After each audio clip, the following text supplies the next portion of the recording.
Ok, merci. Donc, bonjour à tous. C'est la fin de cette journée. J'espère que vous avez vu plein de sessions très intéressantes. Moi, c'était le cas. Donc, on a vu, entre autres, pas mal de retours d'expérience et puis de sessions sur les OKR. Je vais parler de ça. J'espère que ça vous a inspiré à tel point que vous avez envie de lancer votre propre programme d'OKR, si c'est déjà le cas, dans votre organisation. On va se projeter.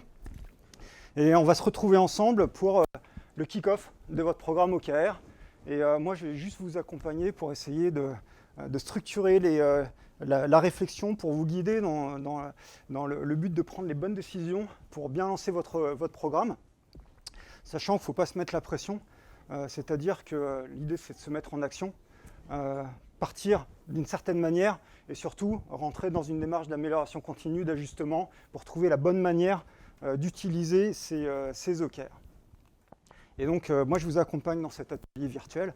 Je suis Laurent Morisseau. Je travaille en indépendant depuis 2008 dans l'accompagnement sur des organisations vers l'agilité.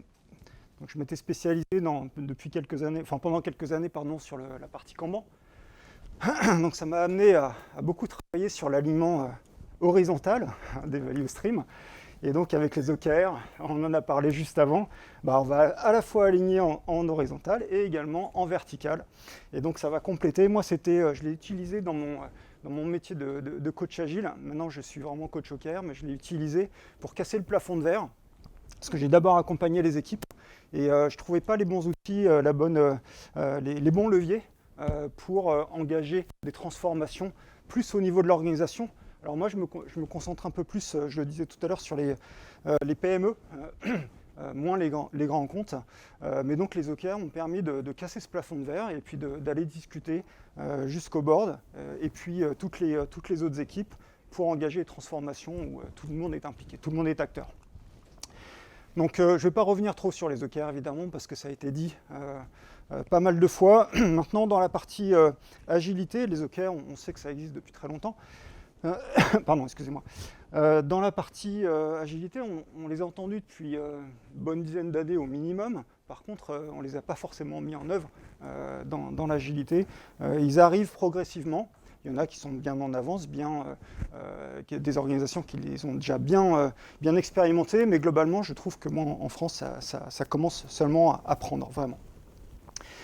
Et dans mon métier de coach OKR, maintenant ça fait quelques années que je fais quasiment plus que ça, j'ai été amené à structurer un petit peu ce kick-off, cet atelier de lancement pour justement avoir les bonnes conversations et puis aider ceux qui vont, qui sont porteurs de ce programme OKR à démarrer, à bien cadrer les choses.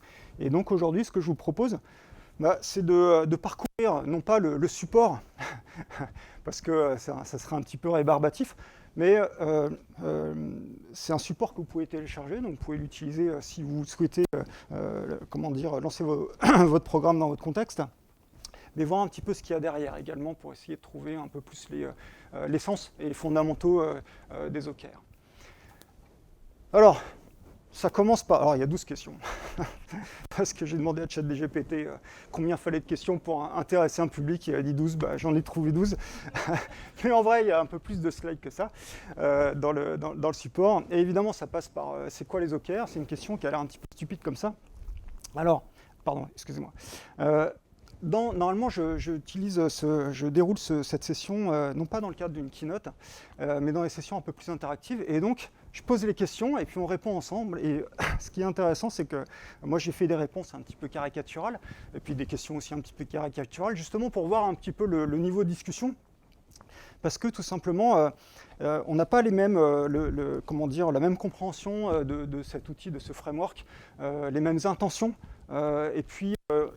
Et surtout, c'est un framework qui est très léger, a priori, très facile, qui marche de la start-up au grand compte. Aujourd'hui, on l'a vu, il y avait des implémentations qui allaient du in-portfolio avec Renault Digital et puis le vôtre dans le centre d'expertise, mais également avec des OKR d'équipes culturelles, avec l'IMSA, c'est ça. Donc, très diverses. Et encore une fois, on ne va pas implémenter les OKR de la même manière dans ces contextes-là très différents. Et donc, il va falloir implémenter, trouver les bons paramètres, le bon dosage pour lancer ces OKR. Et pour en revenir aux questions, je fais des questions caricaturales et dans les échanges que l'on a, on n'est pas toujours d'accord. Et en fait, c'est plutôt ça, on ne pas être d'accord. Ça prouve qu'il va falloir prendre des décisions sur comment on l'implémente dans le contexte de l'organisation. Et donc là, vous n'allez peut-être pas être en accord avec mes réponses un petit peu caricaturales, mais on n'a pas le temps d'échanger. Mais c'est surtout, ça vous prouve qu'il y a besoin d'avoir ces conversations avec les bonnes personnes dans l'entreprise. Donc de mon point de vue, moi je prends évidemment beaucoup les OKR dans le cadre de l'exécution de la stratégie, effectivement pour l'alignement, mais également dans le contexte de l'agilité, comme pilotage d'une transformation, qu'elle soit agile ou digitale ou autre. Et puis on le voit avec des transformations culturelles. Et le truc, c'est qu'aujourd'hui, il n'y a pas vraiment d'institut de référence qui donne la définition universelle des OKR. Et donc, en fait, il faut trouver un petit peu sa propre définition des OKR, en tout cas se mettre d'accord. Et l'enjeu pour moi, c'est d'être aligné sur la définition, mais surtout sur l'intention qu'on va y mettre. Les OKR, ça fait plus de 50 ans que ça existe, et donc ça a été implémenté, quelquefois, on en a parlé juste avant, jusqu'au niveau individuel, donc ça peut être lié à l'évaluation de la performance individuelle, est-ce que c'est bien, pas bien? Attention, qu'est-ce qu'on met derrière? Si c'est l'exécution de la stratégie, il n'y a pas de sujet sur les OKR individuels, par exemple. C'est pas spécifique aux OKR, mais ça reste une question qui est très pertinente. Pourquoi on les met en place et pourquoi maintenant? Alors, ça fait rigoler certains, mais la première réponse, on l'a souvent. Je suis pas le seul à avoir ça. Donc des gens qui lisent les bouquins de John Doerr ou Radical Focus ou autre. Il y en a plein maintenant des livres. Et donc ils se disent on y va. Non. Attendez, c'est quand même très engageant. C'est un impact, puisque ça touche à l'exécution de la stratégie, donc ça touche à de la transformation, ça touche à toutes les personnes de l'entreprise, c'est pas neutre.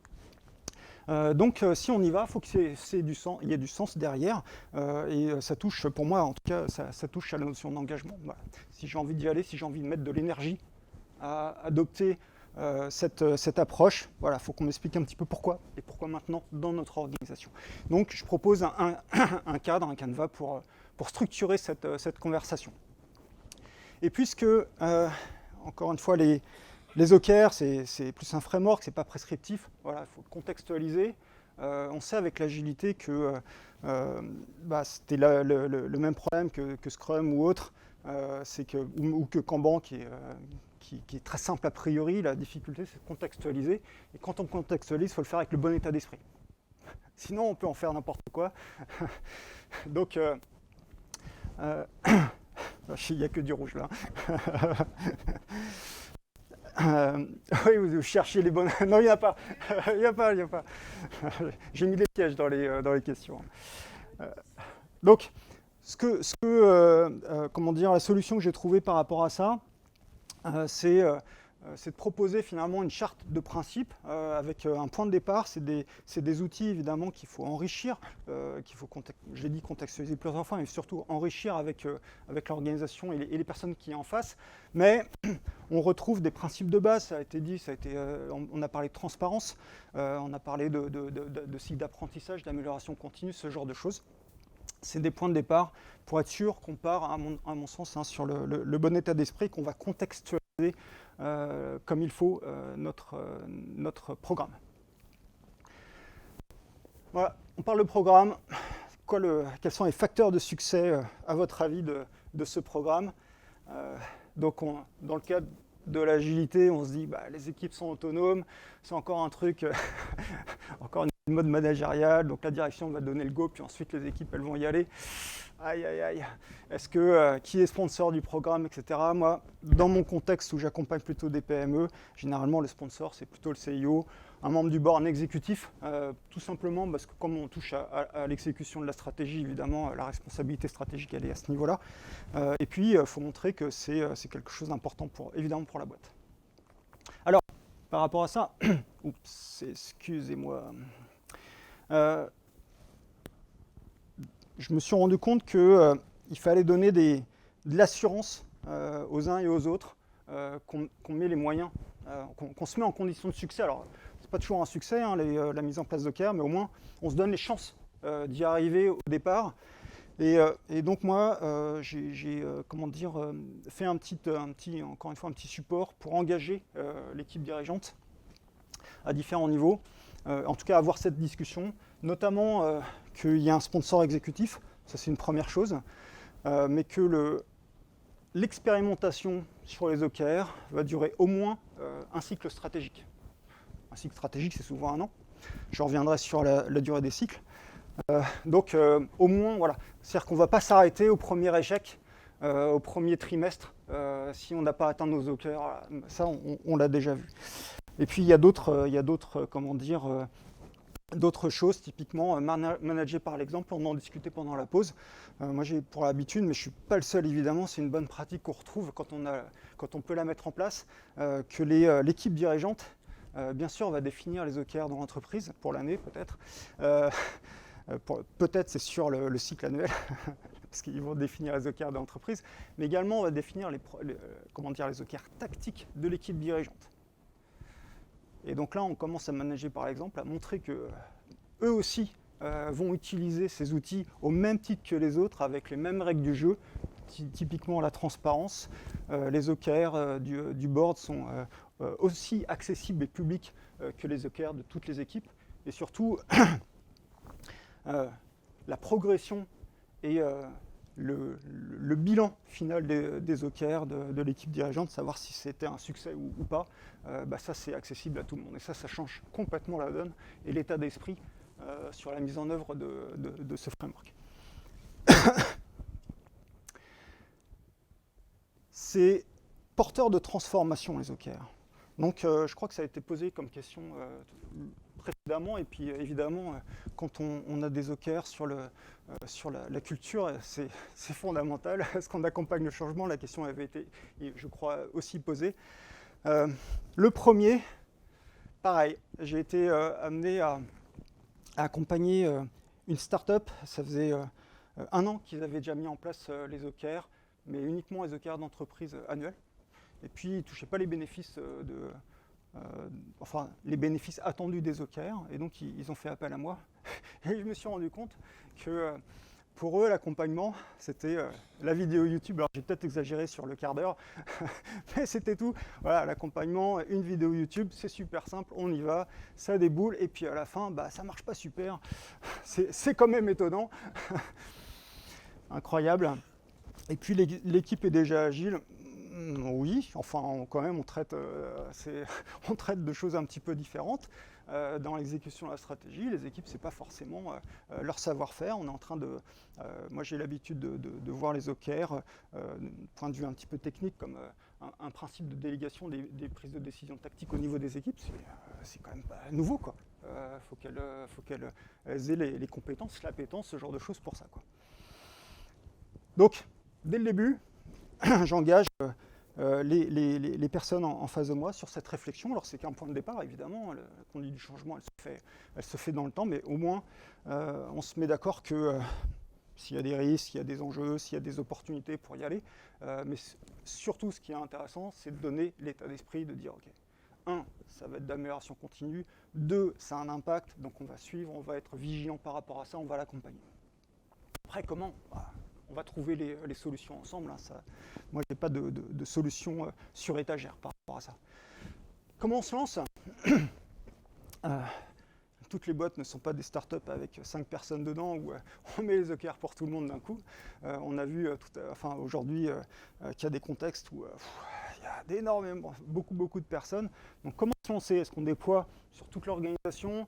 Est-ce qu'on commence par la direction et puis après on déroule? Est-ce qu'on commence avec des OKR transverses, avec voilà, des objectifs business, histoire de casser les silos? Est-ce qu'on commence par l'IT et puis on s'arrête là, c'est pourquoi pas. Bah, moi, c'est pas mon truc. Mais... Donc, comment se lancer? C'est une vraie question. Évidemment qu'on aborde dès le début.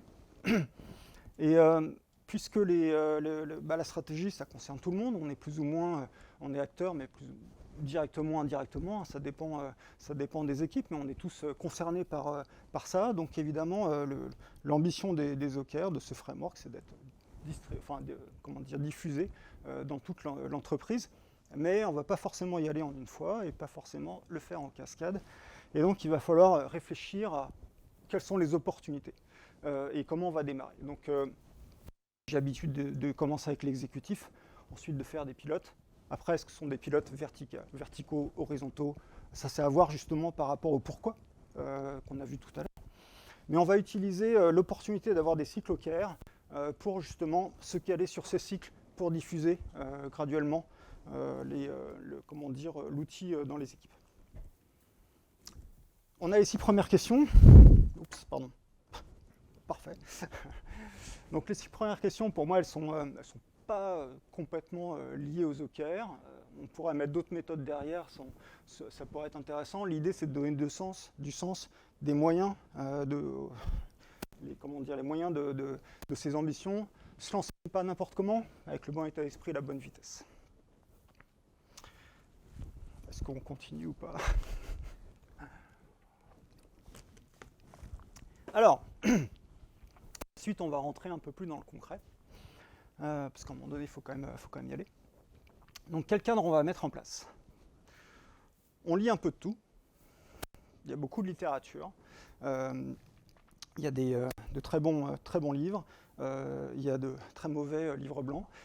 Il y a de tout. Il y a des livres qui datent un petit peu. Et donc, il faut faire un petit peu le tri par rapport à tout ça. Est-ce qu'on va avoir des objectifs individuels annuels? On en a parlé, non, plutôt. Est-ce qu'on va créer des réunions spécifiques OKR, en plus de celles existantes? Une nouvelle méthode, ça fait mal. Déjà, on pleure parce qu'on a trop de réunions, donc en plus, il y en remet d'autres. Donc voilà, quelle opportunité d'intégrer parce qu'il y a quand même besoin de réunions. À un moment donné, ça touche à la collaboration, à l'alignement, donc à un moment donné, il faut qu'on se parle. Donc comment intégrer tout ça à l'existant, etc., etc. Donc quel cadre on met en place au minimum? Parce qu'il y a d'autres supports, mais au minimum, se mettre d'accord sur les cycles. Les cycles, c'est pas chacun fait ce qu'il veut. Chaque équipe, comme on a eu l'habitude avec Scrum, de définir la durée de son sprint par équipe. Non, là, on est en train de se synchroniser. Le souhait, c'est de s'aligner, comme on l'a dit, dans toute l'entreprise. Donc, au minimum, il faut se synchroniser pour qu'on puisse prendre les bonnes décisions au bon moment ensemble. Et ce qu'on retrouve souvent, initialement, les OKR, c'était des OKR trimestriels. On en est arrivé... alors, ce sont que des bonnes pratiques. Elles ne marchent peut-être pas pour vous, ou en tout cas, à voir, vous, quels sont les cycles, les durées que vous voulez mettre en place. Mais ce qu'on trouve régulièrement, ce sont des cycles effectivement annuels pour les OKR stratégiques d'entreprise, ou d'une business unit, ou d'un produit, ça dépend à quel niveau on démarre. Et puis des objectifs tactiques plutôt au niveau des équipes et plutôt trimestriels. Pour autant, moi je rencontre avec mes clients d'autres contextes. Typiquement, j'ai 2 clients en ce moment qui sont sur des cycles, 2 cycles semestriels. Et puis, donc semestriel pour la partie stratégique, et puis tous les 2 mois pour la partie tactique. Donc c'est assez engagé. Par contre, effectivement, leur business, il est assez volatile. Donc la stratégie change. Le besoin de se resynchroniser, de réfléchir, de se poser, de voir comment ça évolue, il est plus fréquent. Donc, ne prenez pas pour acquis ce qu'on va lire. La question, c'est de quoi vous avez vraiment besoin, quelles sont vos contraintes, vos enjeux business, et puis alignez-vous par rapport à ça. C'est un framework simple. Pour autant, pour moi, il y a des rôles. enfin pour moi et pour d'autres, je ne suis pas le seul d'ailleurs.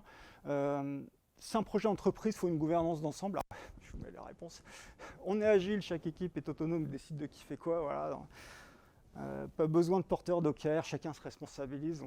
On sait qu'on a tous fait des, comment dire, des wishlists ou des, comment ça s'appelle là, les trucs qu'on se dit en début d'année, qu'on ne suit jamais. Les bonnes résolutions de début d'année, voilà. Donc si on n'a pas un responsable qui suit ça, et qui, donc on sait que ça ne sera pas tenu. Et puis voilà, enfin bref, donc pour moi j'ai l'habitude de proposer des rôles à minima. Après on peut les enrichir et on peut évidemment contextualiser, mais ça c'est des rôles à minima. Donc l'idée c'est d'arriver à travailler de manière autonome, mais par contre les OKR ne se font pas de manière isolée. Voilà, on participe tous à une ambition collective. Donc le fait de définir les cadres, ça permet effectivement aux acteurs des OKR d'être plus autonomes. Et notamment, pour moi, il y a une équipe de gouvernance avec notamment le sponsor et puis le champion OKR qui a... Alors, les termes, on retrouve ça dans les anglo-saxons, champion OKR, ça ne marche pas en France, mais je l'ai quand même gardé personnellement. Et qui a deux responsabilités, donc ça peut être finalement un trio. Avec, il y en a un qui est plutôt responsable du programme, du pilotage opérationnel, de la gouvernance du déploiement, et puis l'autre qui est plutôt sur l'expertise, ce que font les coachs OKR. Quelles sont les règles du jeu? Comme je l'ai évoqué, c'est un sujet de délégation. Donc si on veut sécuriser cette délégation, il faut un cadre. Donc, je vais peut-être trop vite. Donc tous les OKR sont alignés avec les objectifs stratégiques. Dès le début, les équipes définissent leurs propres OKR. Les OKR présentent tout ce qu'une équipe doit réaliser. 3 à 5 objectifs. J'ai entendu combien tout à l'heure? C'était d'OKR. Non, alors c'était l'IMSA. Il y en avait combien? Non. 6. Voilà. Donc finalement, est-ce qu'on est dans les clous ou pas? Je ne sais pas. Certains coachs OKR, même, comment dire, en tant que bonne pratique, proposent d'avoir un maximum de 3 OKR. Ça, je dirais, c'est quelque chose de... Alors 3, plus ou moins, genre, on ne peut pas être non plus dogmatique sur ce genre de nom, mais certains proposent d'en avoir qu'un seul. Et ça, c'est quand même hardcore, quand même. C'est... Bart, alors je ne me rappelle plus du nom de l'auteur, mais par contre le livre c'est Moving the Needles, et c'est du Lean OKR, et donc eux ils proposent d'en avoir un seul. Bon courage. En tout cas, en commençant, c'est un petit peu difficile. Donc, tout ça pour dire quoi? Que comme on va déléguer, il faut donner le cadre, les règles du jeu aux équipes pour qu'elles soient à l'aise, qu'elles sachent qu'est-ce qu'elles peuvent faire, qu'est-ce qu'elles peuvent pas faire. Moi je propose... comment dire, une clause d'agrément, on l'appelle comme on veut, décidément. Il ne veut pas rester celui-là. Une clause d'agrément où, par défaut, je dirais, je mets les bonnes pratiques, je dirais, enfin l'état de l'art, les bonnes pratiques, mais c'est surtout quelque chose, c'est un point de départ, c'est surtout quelque chose à ajuster, à affiner, à contextualiser par rapport à vos apprentissages, cycle après cycle, de faire évoluer ça, pour que ça devienne vraiment les bonnes pratiques de l'organisation. On a défini nos OKR et après, place au vrai travail. On va faire autre chose. On s'est bien amusé dans l'atelier, c'était ça. En général, c'est sympa comme atelier. Et donc, ça détend. On se projette. Alors, certains ne sont pas à l'aise sur la projection. Et ensuite, place au vrai travail. Chaque équipe définit la durée de ses cycles, les OKR sont... Enfin bref. OK, comment on s'organise derrière une fois qu'on a défini nos OKR? Donc là, certains rebutent à y aller, mais il y a un process qu'il faut encore une fois ajuster. Il y a des revues des résultats clés, des revues des objectifs. Dans la littérature, on lit des revues, que les revues OKR sont hebdomadaires, pourquoi pas. Maintenant, si je suis sur une équipe Scrum avec des sprints de 15 jours, la revue hebdomadaire, ça va être un petit peu compliqué, redondant, ou je ne sais pas. Donc voilà, c'est l'idée d'ajuster tout ça. Donc, il ne faut pas avoir peur, parce que je parle beaucoup d'agilité, parce qu'on est sur une conférence agile. On sait très bien que on va privilégier les gens et les interactions plutôt que les processus et les outils. Mais du coup, le processus devient presque un mot tabou. je me suis confronté à ça quand je parlais de Kanban à l'époque. Non, il ne faut pas avoir peur. Ça aide d'avoir des processus. Et donc, effectivement, pour moi, il faut juste le spécifier. Là, c'est assez rapide. Hein. Il y a des points dans ce que je dis qui sont très rapides, qui ne font pas forcément débat, mais qui sont nécessaires. Avec quelle agilité ? La direction peut changer les objectifs en cours de cycle, on est agile. On peut changer un résultat clé en cours de cycle, on est toujours agile, même si on risque de ne pas l'atteindre. L'équipe peut changer les initiatives en cours de cycle, on est toujours agile. Vous êtes d'accord, pas d'accord? D'accord. Oui. Ouais, bah oui. En fait, l'agilité, elle n'est pas sur les OKR, évidemment. Normalement, on essaye que les OKR soient plutôt stables, mais sont plutôt sur les initiatives. Et donc là, on monte d'un cran. C'est-à-dire que l'agilité, elle est plus sur les stories, etc., les épiques, mais on monte d'un cran sur les initiatives. Et donc c'est une agilité qui va potentiellement dépasser le cadre de l'équipe, puisqu'on peut avoir des OKR partagés multi-équipes. Et donc là, la collaboration, les échanges, l'alignement, il est complètement différent. Pour autant, évidemment, à circonstances exceptionnelles, on va réagir de manière exceptionnelle. Et donc, il peut arriver, ça a été dit sur le Covid, bah, oui, quand la stratégie elle est un tout petit peu perturbée par ce genre d'événement, bah, évidemment, les OKR étant l'exécution de la stratégie, on arrête, on redéfinit, on relance un cycle. Donc tout ça est plutôt normal. Et puis, puisqu'il fallait 12 questions pour être dans les clous, qu'est-ce que vous poseriez comme 12e question? Quand je pose cette question, il y a plein de... En général, il y a souvent des réponses auxquelles j'ai pas pensé, donc c'est toujours intéressant. Moi, j'ai ma petite idée, évidemment, que je vais vous proposer. Qu'est-ce que vous poseriez comme question dans la keynote, dans le kick-off du programme OKR, qui vous semble important, que je n'ai pas mentionné jusqu'à là?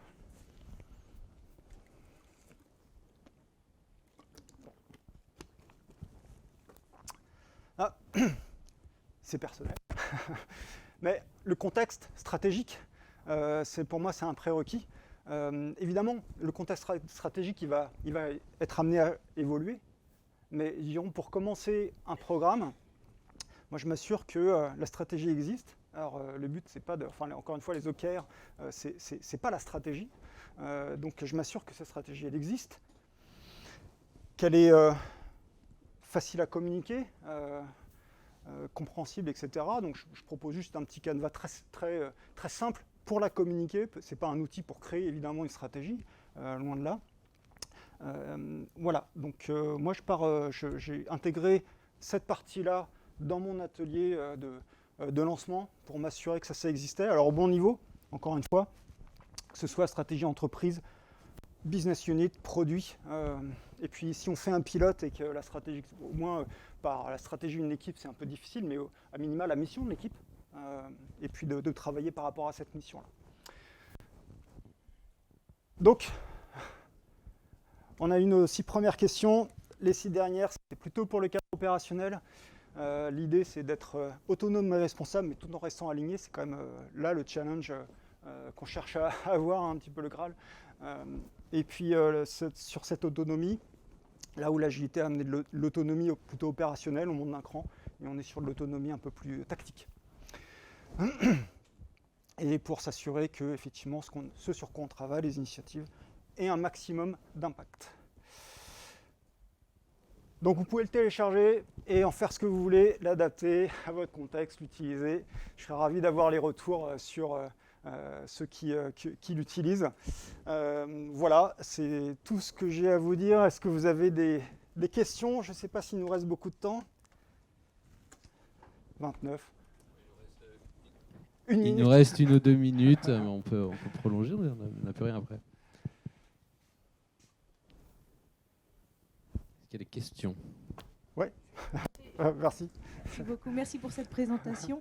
Les OKR, comme vous l'avez dit, ce n'est pas nouveau. Hein. Ça a été inventé il y a très très longtemps ou mis en pratique par Intel, ensuite repris. Ouais. D'après vous, bon, Google, effectivement, tout ce que fait Google, on est intéressé. Mais pourquoi on a perdu l'intérêt entre le moment où ça a été lancé et ça a été repris par Google ? Vous avez une idée de ce enfin, parce que... Entre Intel et Google, ouais. Alors là, à cette époque, je passais mon bac. Je ne m'en rappelle plus très bien. Je ne sais pas s'il y a beaucoup de littérature sur ces moments entre les deux. Par contre, le fait que Google le reprenne, c'est John Doerr qui travaillait avec Andy Grove, qui l'a amené quand ils étaient encore une jeune start-up. À ma connaissance, c'est beaucoup les VC qui apportent, dans le cadre des startups, qui apportent cet outil pour aider les fondateurs et puis les jeunes équipes à se concentrer et puis à prendre les bonnes décisions et aussi pour suivre la progression. Donc non, mais entre, je ne sais pas, qu'est-ce qui a fait peut-être.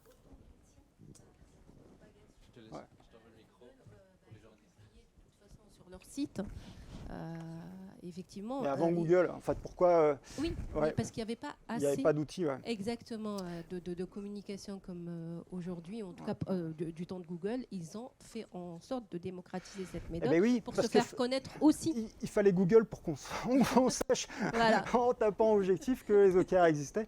Non, mais peut-être une autre explication, où je vais peut-être me tromper un peu, je réfléchis à haute voix, c'est que l'exécution, la stratégie était peut-être plus linéaire, avec une stratégie plus stable, un environnement. Alors encore une fois, j'étais trop jeune à l'époque pour savoir, mais peut-être qu'il y avait moins besoin d'avoir un outil qui descend au plus proche des équipes et qui permette, parce qu'exécuter la stratégie, c'est une chose, c'est exécuter une stratégie émergente ou adaptative, c'en est une autre. Et en fait, je pense qu'à l'époque, il y avait moins besoin d'être dans l'adaptation, la réactivité, ce genre de choses qu'aujourd'hui. Alors, il y avait les données, ouais.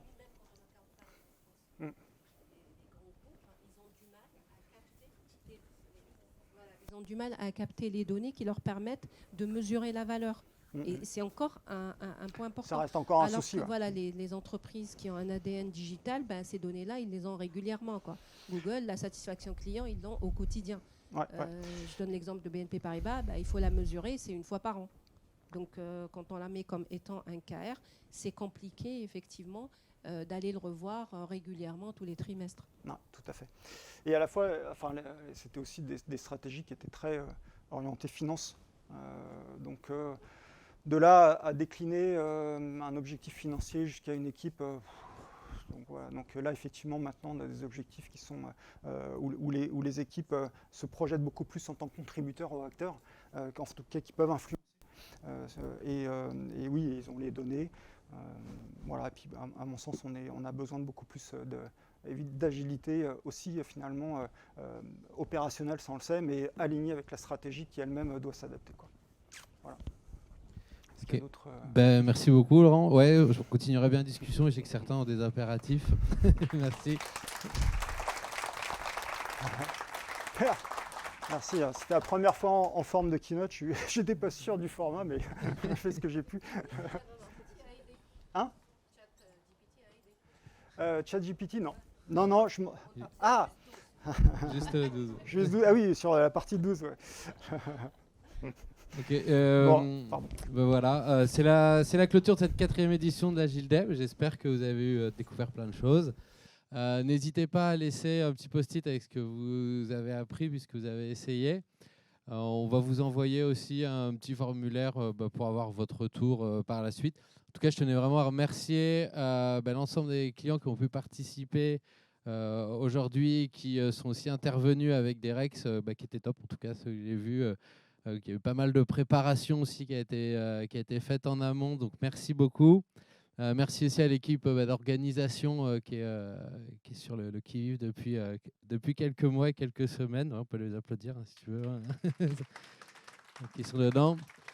Et aussi à la régie là, pour avoir pu faire ces diffusions en live. Là, je pense que côté technologique, on s'en est bien sorti. Cette année, on commence à être rodé.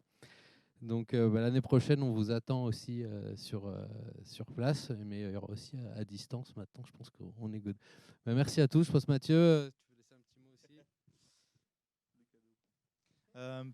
Merci à tous. Donc on a remercié l'équipe d'organisation. Merci à Benjamin Corstet. Moi surtout, un grand merci à Pierre et Zian parce que je sais le temps qu'ils y ont passé. Donc merci à vous. C'est grâce à vous que ce genre d'événement est toujours faisable et une réussite. Et juste un point, parce qu'on a eu quelques verbatims, on attend les vôtres avec impatience. On a eu beaucoup de retours, alors élogieux. Si vous avez des retours pas élogieux, on prendra aussi, parce qu'on a besoin pour s'améliorer. Moi, je trouve à titre personnel, et des conférences de ce type en agile, j'en ai fait énormément. Je trouve que le niveau et ce que vous y avez apporté était vraiment remarquable. Donc merci à vous, merci pour ce qu'on a vu, et à l'année prochaine.